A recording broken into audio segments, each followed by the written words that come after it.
itu wajib, maka itu sah. Seperti itu. Berikutnya wal ma'u at-tahuru, air yang suci dan mensucikan. Nah, jadi syaratnya itu airnya harus suci dan mensucikan. Suci mensucikan tuh kayak gimana? Suci airnya tapi bisa juga digunakan untuk wudhu. Emang ada yang suci tapi tidak bisa digunakan untuk wudhu? Ada. Air apa? Si kopi, air teh, itu suci, bisa diminum, tapi tidak bisa dipakai untuk wudhu. Ya, seperti itu. Berikutnya wadukhulul waktu, masuk waktu. Masuk waktu itu artinya apa? Ketika berwudhu harus saat masuk sholat itu. Misal orang mau sholat, ya kan? Terus dia wudhu dulu. Wudhunya, orang mau sholat zuhur, terus dia wudhu. Wudhunya itu tidak boleh jam 11, tapi harus jam pada saat azan, waktu sholat itu mulai. Nah, gitu. Itu syarat dukhulul waktu itu bagi siapa? Bagi yang daimil hadasi. Bagi orang yang tului-tului berhadas. Seperti apa? Seperti orang yang istihadah. Ya. Harus dukhulul waktu. Ya. Wudunya itu. Nggak boleh jam 11 bagi orang yang berhadas. Wudu kemudian untuk sholat zuhur. Nggak boleh. Bagaimana bagi orang yang normal? Boleh nggak wudu untuk zuhur itu jam 11? Boleh. Dianjurkan. Ya. Jam 11 dia wudu untuk sholat zuhur. Boleh. Bagi yang normal. Ya, sekali lagi bagi yang apa? Yang normal.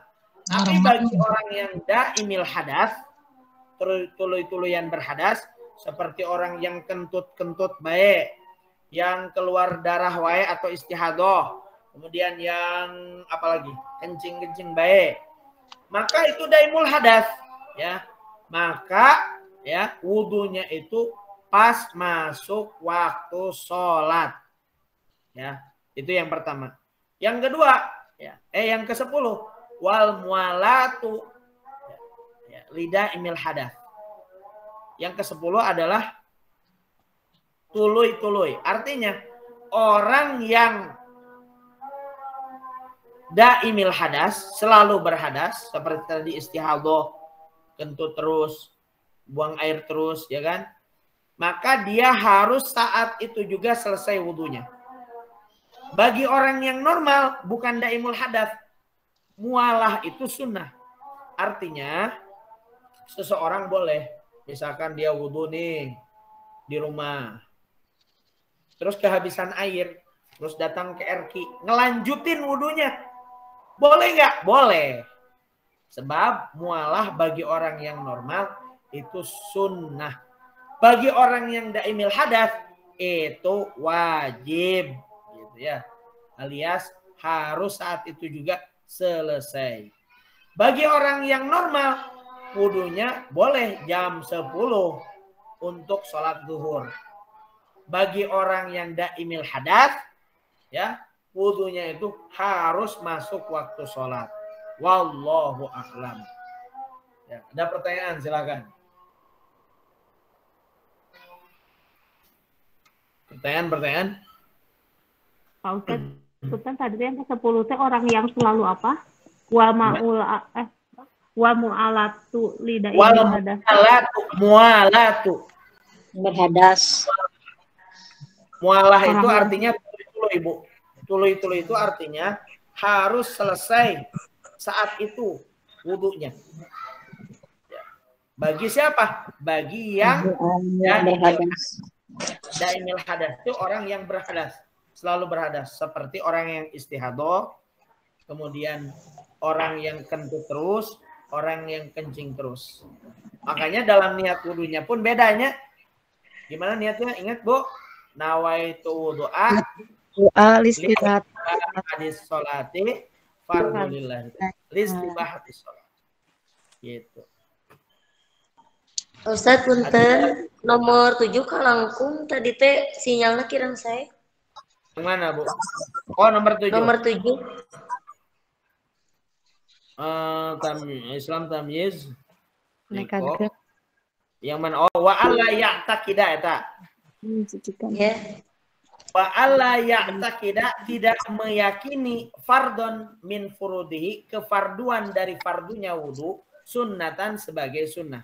Alias kita tidak boleh meyakini ya yang fardunya wudu seperti basuh muka, basuh tangan itu sebagai perkara sunnah.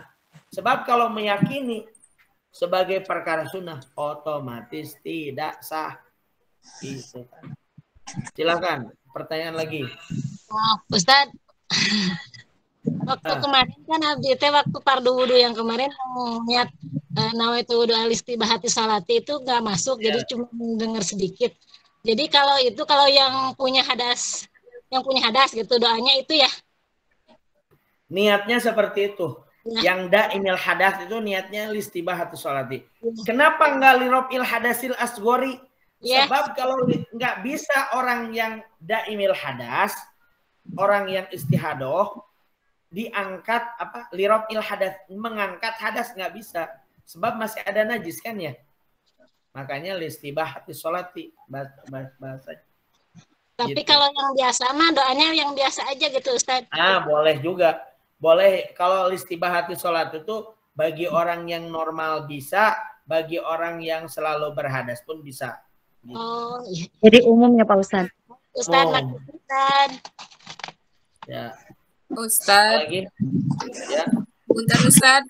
Berarti itu maros. Ya. Misalnya kita dalam keadaan junub, kemudian habis itu langsung datang haid. Nah, pas mandi junubnya, niat bersih junub atau headnya dulu, Ustadz, apa gimana? Ulangi lagi, Bu. Udah selesai, udah suci. Kan pertamanya junub dulu dalam keadaan junub, Ustadz. Kemudian head. Ya. Nah, habis head itu kan bersuci. Ya. Niatnya gimana gitu, Ustadz? Oke. Jadi ketika junub kemudian muncul haid kan? Ya. Belum mandi. Ya. Belum mandi. Nah, berarti nanti kalau sudah suci di haid, niatnya gimana? Niatnya lirofil hadasil akbari fardulillahi ta'ala. Baik, Ustaz. Ya. Ngangge minal junubi ma'aminal haidi enggak Pak Ustaz? Apa enggak akbar aja? Oh. Enggak. Cukup satu aja kalau niat mandi wajib mah nawaitul ghusla lirofil hadasil akbari fardu lillahi ta'ala. Itu dibacanya di mana? Ya di dalam hati ya tuh. Nawaitul ghusla lirofil hadasil akbari fardu lillahi ta'ala. Ustaz, kumaha lamun misalkan teu tiasa maca bahasa Arabna dina hate nya bahasa Indonesia na teu naon. Gitu. Nun Ustaz. Ya. Ustaz, abdi bade naro. Apalagi, Bu? Siapa lagi? Udah? Saya Pak Ustaz. Gimana? Kalau misalnya berwudu tapi tidak di air mengalir, misalnya di dalam satu ember, ataupun misalnya mandi misalnya dalam satu jolang misalnya, kan itu tidak dua kula, tidak ada air mengalirnya misalnya. Terus pas bercuci itu atau pas wudu itu ngecelakan deh misalnya teh si air wudunya atau bekas mandinya itu ke situ, apakah boleh atau gimana Ustadz? Nah gini, ada orang yang mau wudu dalam satu ember yang airnya itu nggak ngalir. Nah, ketika wudu airnya itu ngecelakan deh kadinya, boleh nggak dipakai wudu lagi? Tergantung kecelakaan keberapa.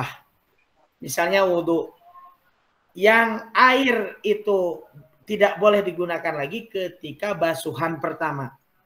Maka ketika basuhan pertama ngecelakan karena ember, berarti air itu namanya air mustakmal. Berarti ketika wudu tuh pastikan kecelakaannya itu di luar, masuknya itu di luar ember, ya. Nah, kalau kecelakaan kedua gimana? Basuhan kedua ngecelaknya karena ember, nggak masalah.